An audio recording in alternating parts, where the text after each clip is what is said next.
Oke, assalamualaikum warahmatullahi wabarakatuh. Balik lagi sama saya Aldi Syabadil Akbar. Kebetulan pada kesempatan kali ini saya dapat tugas nih untuk nemenin istri untuk hanya ngedrop sih. Istri lagi mau melaksanakan pengangkatan dan pengangkatan advokat aja, bukan pengangkatan dan sumpah advokat. Jadi ya untuk teman-teman mungkin yang udah pernah melaksanakan pengangkatan dan sumpah advokat dulu tuh biasanya pengangkatan dan sumpah advokat dilaksanakan secara serentak. Tapi kali ini di tahun 2022 memang pengangkatannya dilakukan berbeda hari dengan sumpah advokat. Oke, nih lihat nih udah siap tuh, udah siap mau melaksanakan pengangkatan advokat. Oke, jadi teman-teman untuk pengangkatan dan sumpah advokat ya sebenarnya peraturan perundang-undangan itu udah mengatur ketentuan dan syarat-syarat untuk menjadi advokat itu apa. Jadi pengangkatan profesi advokat dan penyumpahan advokat itu ada syarat-syaratnya ya. Untuk menjadi advokat itu harus merupakan warga negara Indonesia yang minimal berumur 25 tahun.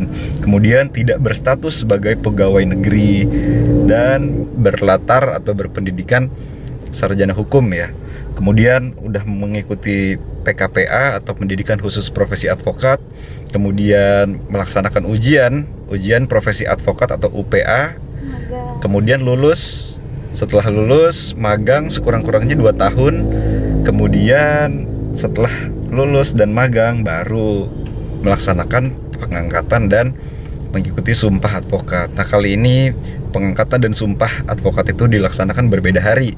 Jadi pengangkatan dulu hari ini, kemudian baru nanti 3 hari lagi itu akan dilaksanakan sumpah advokat. Oke teman-teman, jadi begitu, saya akan jalan dulu ke TKP. Ini sudah agak terlambat. Nanti kita ngobrol-ngobrol lagi.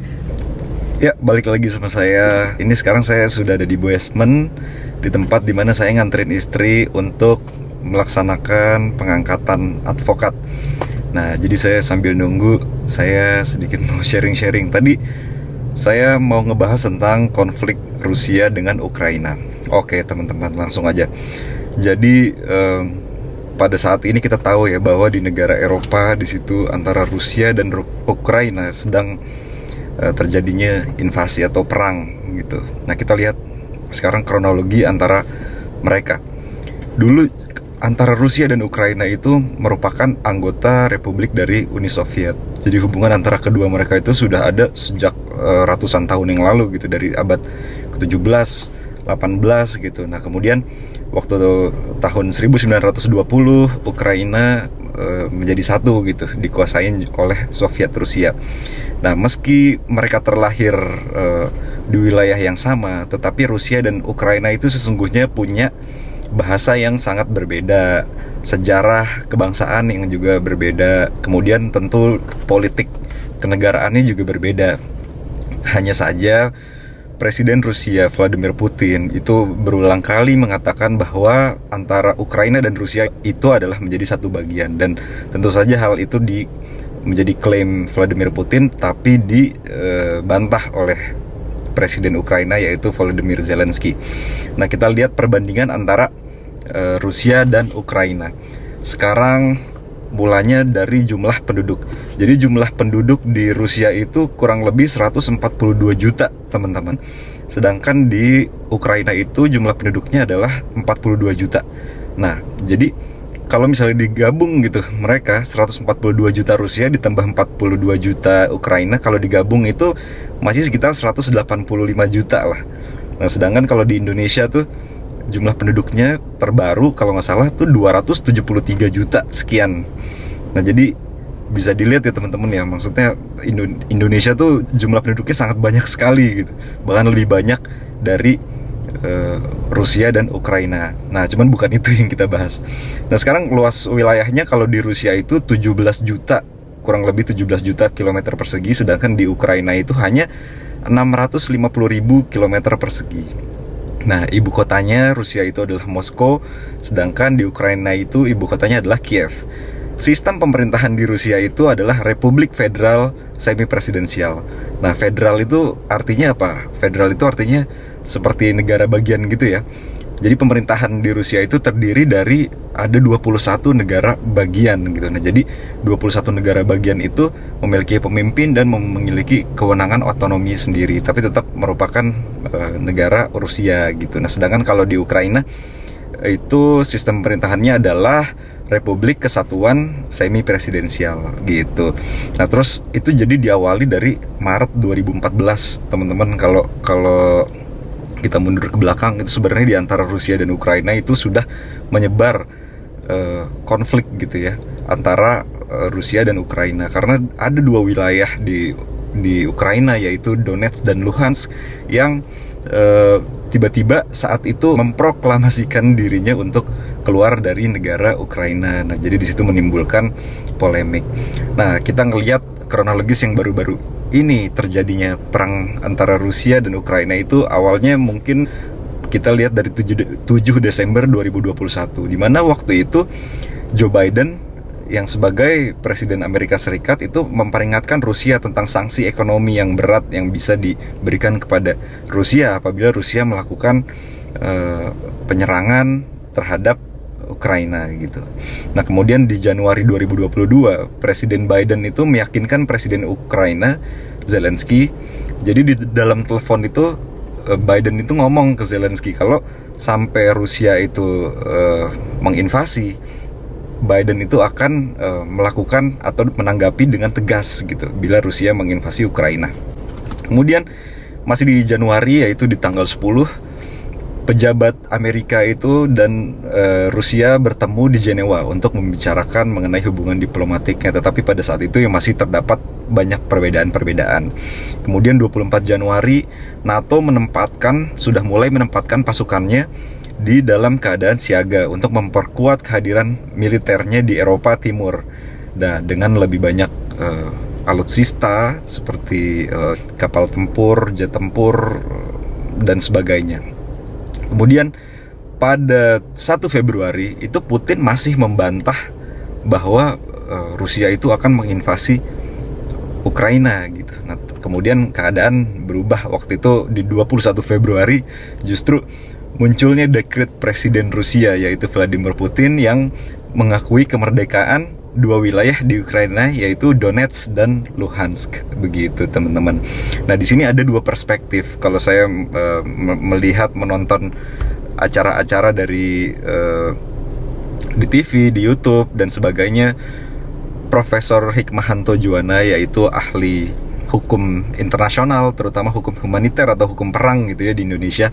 Beliau mengatakan bahwa di sini ada dua perspektif mengapa Rusia akhirnya menyerang gitu, memilih menyerang Ukraina, yaitu pertama, Rusia itu memandang bahwa Donetsk dan Luhansk itu adalah republik yang harus dilindungi oleh Rusia.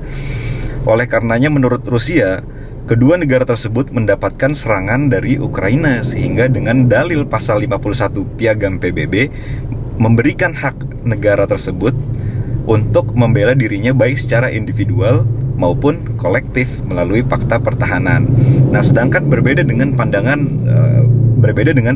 Ukraina, Rusia yang mengakui kemerdekaan negara tersebut dianggap sebagai gerakan separatis yang mengganggu integritas wilayah di Ukraina.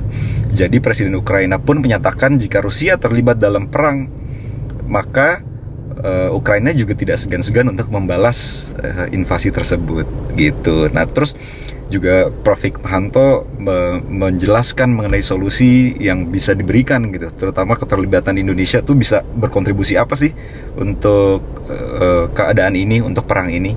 Nah, Indonesia itu sebagai presiden G20 perlu berperan dalam upaya mengakhiri perang. Paling enggak disepakatinya gencatan senjata di Ukraina. Nah, usulan yang dapat disampaikan oleh Indonesia itu, NATO dan Amerika Serikat itu membuat pernyataan bahwa Ukraina itu nggak akan pernah diterima sebagai anggota NATO, dan NATO itu nggak akan melakukan ekspansi ke negara-negara ex atau bekas Uni Soviet gitu. Nah, bila perlu Indonesia juga dapat mengusulkan Majelis Umum PBB untuk menerbitkan resolusi yang menyepakati Ukraina sebagai negara netral dan dijamin oleh negara-negara anggota PBB. Nah, ini sebelumnya memang udah pernah dilakukan gitu. Nah, terus dari perang Rusia Ukraina itu apa dampaknya bagi Indonesia? Ini yang penting juga sih, dengan adanya perang di Eropa sana bukan berarti kita di Indonesia ini tenang-tenang aja ya. Kita juga harus melihat gitu, apa sih dampaknya yang bisa kita alami gitu kan. Mungkin sekarang juga udah bisa kerasa sama sebagian masyarakat di Indonesia gitu. Adapun potensi-potensi mengenai dampak global akibat perang antara Ukraina dan Rusia itu misalnya seperti harga minyak goreng dan gandum itu sekarang melambung tinggi. Hal ini dikarenakan Ukraina merupakan salah satu negara produsen biji-bijian terbesar di dunia.